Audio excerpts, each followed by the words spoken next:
Hello dear students of class 10th। मैं पुनः history का पहला चैप्टर शेष यूरोप में राष्ट्रवाद लेकर आया हूँ। पिछली वीडियो में आपने जर्मनी के एकीकरण तक पढ़ा, जर्मनी का एकीकरण कैसे हुआ। इस वीडियो में आप शेष भाग पढ़ेंगे। स्टार्ट करते हैं, इटली का एकीकरण कैसे होता है।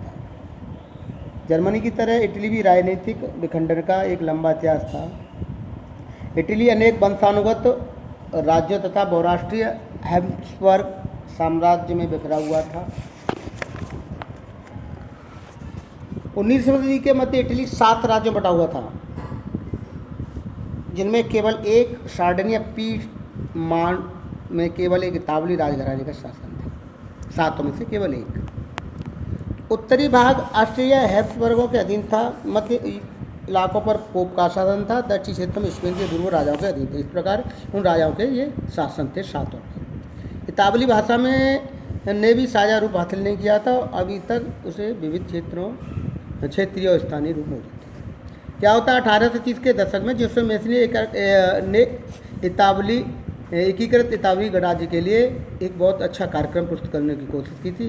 उसने अपने उद्देश्यों के प्रसार के लिए यंग इटली नामक एक गुप्त संगठन भी बनाया था।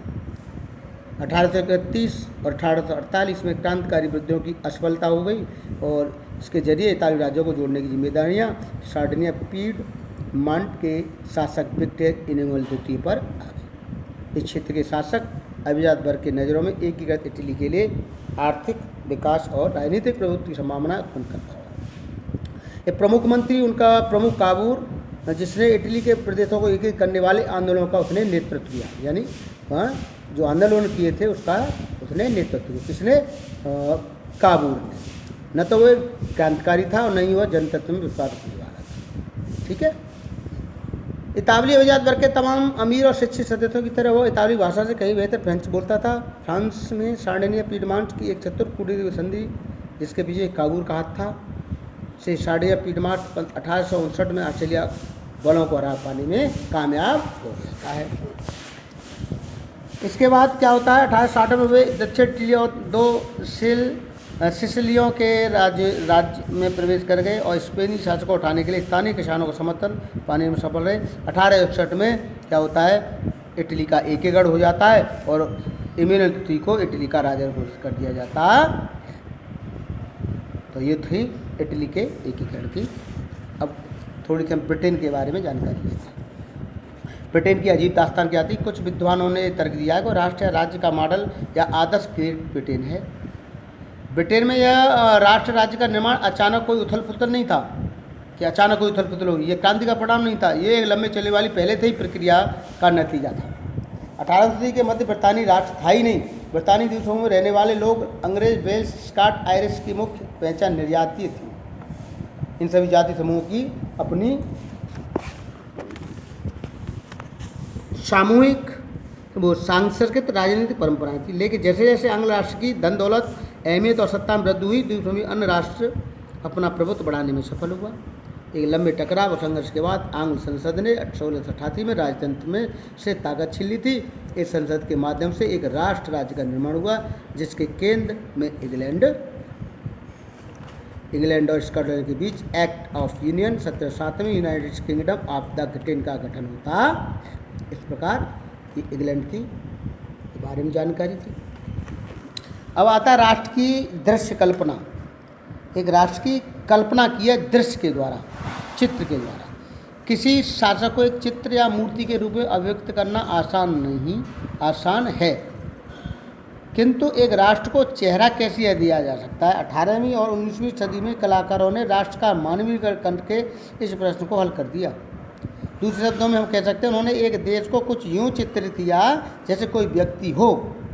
उस समय राष्ट्र को नारी भेष में प्रस्तुत किया, जैसे हम भारत को भारत माता के रूप में प्रस्तुत करते हैं। राष्ट्र को व्यक्तिगत जामा पहनाते हुए जिस नारी रूप को चुना गया, असल में जीवन में कोई खास महिला नहीं थी, वह तो राष्ट्र का अमूल विचार को ठोस रूप प्रदान करने का प्रयास था, यानी नारी की छवि का राष्ट्र रूपक। आपको याद होगा कि फ्रांसीसी क्रांति के दौरान कलाकारों ने स्वतंत्र, न्याय और गणतंत्र जैसे विचारों को व्यक्त करने के लिए नारी रूपक का प्रयोग किया। इस आदर्श को विशेष वस्तुओं, प्रतीकों को व्यक्त किया गया था। जैसे कि आप याद होगा, स्वतंत्रता का प्रतीक लाल टोपी या टूटी हुई जंजीर और इंसाफ की आमतौर पर एक महिला के प्रतीकात्मक रूप व्यक्त करने के, जिसकी आंखों में पट्टी बंधी और वह तराजू लिए हुए है, जो आप चित्र में देख सकते।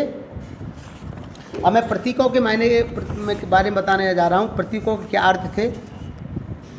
टूटी हुई बेड़ियों का मतलब होता है आज़ादी मिलना।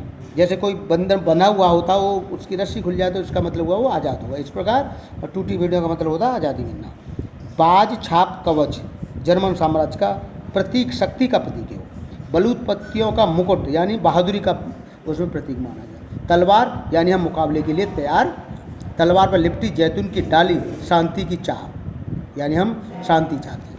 काल लाला और सुनहरा तिरंगा, इसमें क्या हुआ, 1893 उदारवादी राष्ट्रपति का झंडा जैसे जर्मनी राज्यों के ड्यूक्स प्रतिबंधित घोषित कर दिया था। उगते हुए सूर्य की किरणें एक नए युग का सूत्रपात। जैसे सूरज निकलता है, सवेरा नया होता है, उस प्रकार एक राष्ट्र के लिए एक नए युग का सूत्रपात। तो इस प्रकार ये था चित्रों के मायने। तो ये था आपका फर्स्ट चैप्टर हिस्ट्री का यूरोप में राष्ट्रवाद। बहुत ही इम्पोर्टेंट चैप्टर है और आप इसको भली भांति बुक के द्वारा और टॉपिक बाई टॉपिक आप सेल्फ स्टडी के द्वारा घर पर और अध्ययन करेंगे। और इसके क्वेश्चन आंसर, वन वर्ड, जो कोई पेपर में जो सिलेबस आता है उसको मैं आपको अगली नेक्स्ट वीडियो में भेजूँगा। Thank you.